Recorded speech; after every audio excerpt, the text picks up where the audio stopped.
Guys, before this video starts, I want to tell you about this sick website that sells hella cheap NBA jerseys. The website is ringchasers.com. I copped myself a few jerseys on there a while back, and I honestly don't know how their prices are this cheap. If you guys want to get a sick deal on a jersey, make sure you check them out. Link will be in the description, and use code LQG at checkout for an extra 10% off. What's going on, guys? It's LQG, and today I'm back with another video. So today we have for you guys NBA Legends explain how good Tracy McGrady was. So T-Mac was one of the most requested ones I've gotten, and we finally have this video for you guys. Before we get into the video, make sure you smash the like button if you want to see more videos like these. Let's see if we can hit 100 likes.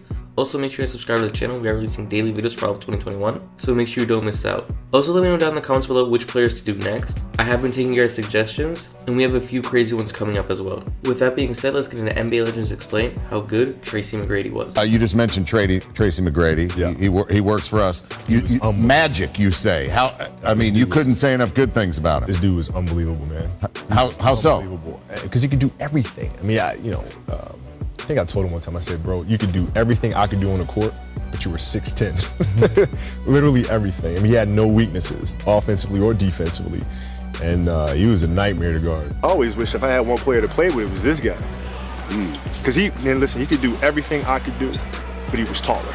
You would have liked that too. When I talk to kids about that, that's what I tell them. They ask about the hardest player I ever had to defend. I said, it's pretty easy. Well, it was Tracy, because he could do everything I could do. Every time I played against him, it was like trying to solve a puzzle. Try to invent schemes almost, because regular ones wouldn't work. T-Mac was unleashed. Here's a guy at 6'9" that moved as if he was 6'3", can literally do everything.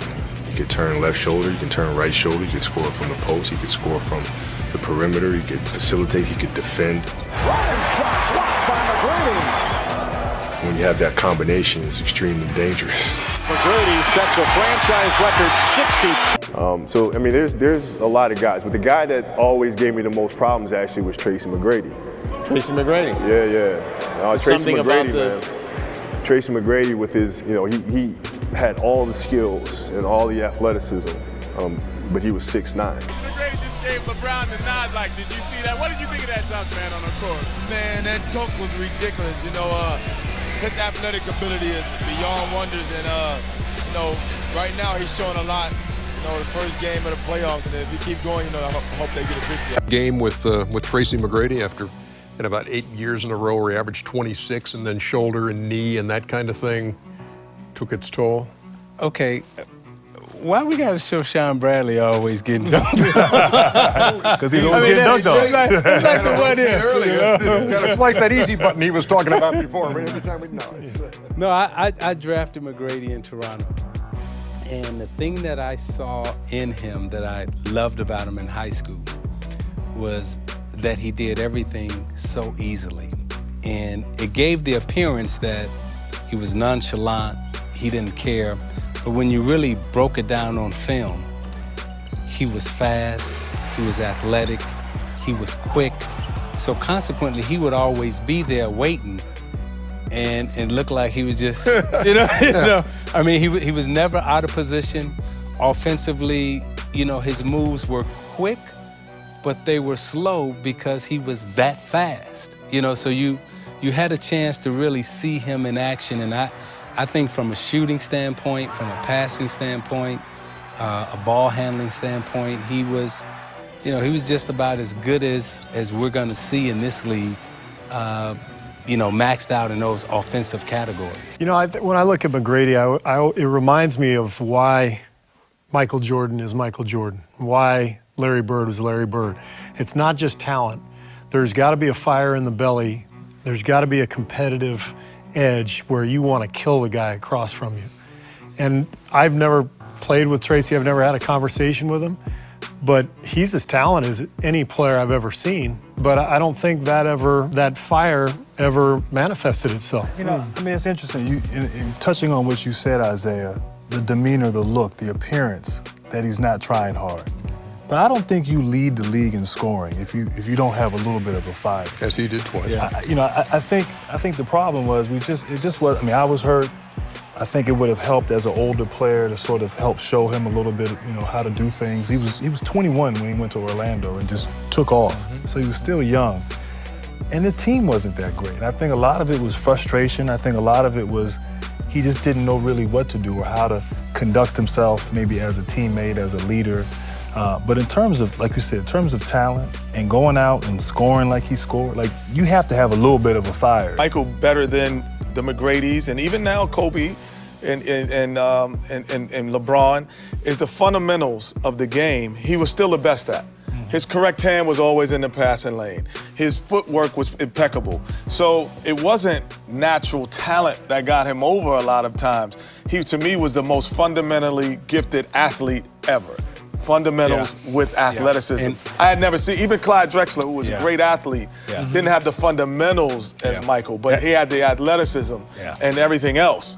But those 3 years at North Carolina and those 2 or 3 years at Wilmington High School where he learned those fundamentals, I think those were the difference what made Michael. And I would agree with you, not only in terms of the fundamentals, but also who he learned from. I mean, you played under Coach K, you played under Dean Smith, I played under Bobby Knight.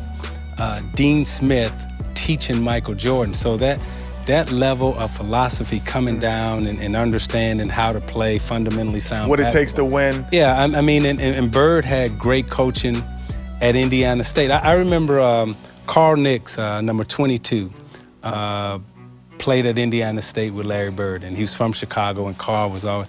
So I remember him coming back for the summer. We're playing in the summer league, and I remember asking him, I say, is he really that good?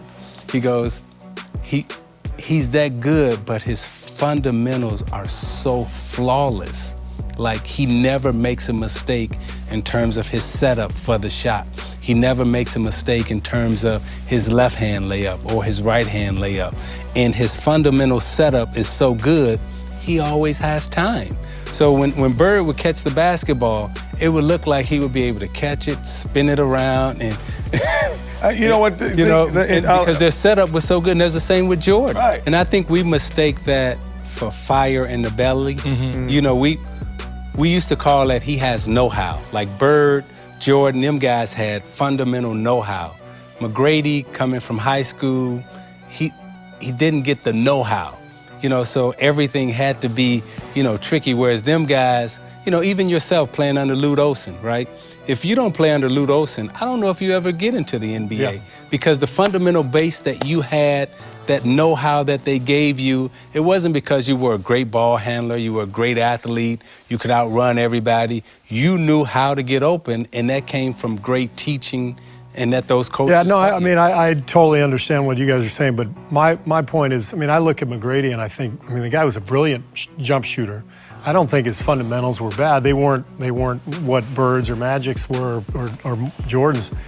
But did he ever step on the floor and just intimidate people with his look? Larry Bird did that.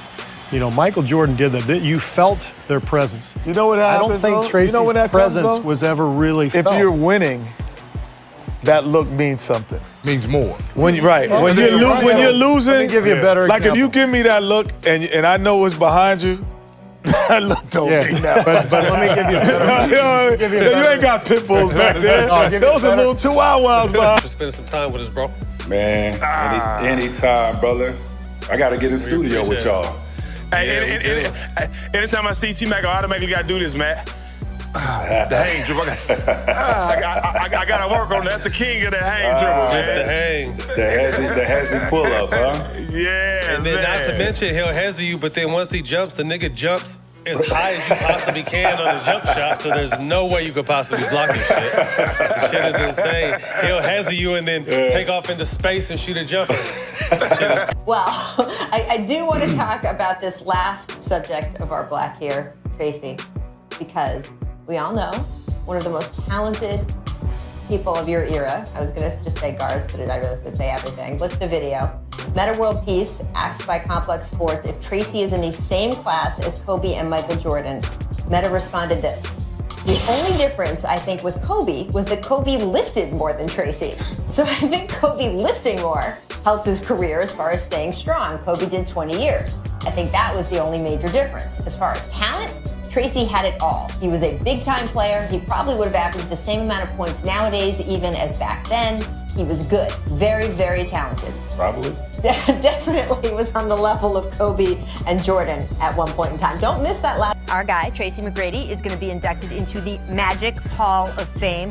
Y'all were talking in one of the breaks early in the show about the first time y'all saw T-Mac. Chauncey, can you tell that story on TV? Yeah, I was a counselor at the ABCD camp, and T-Mac was an unknown. Lamar Odom was the best player in the country at the time.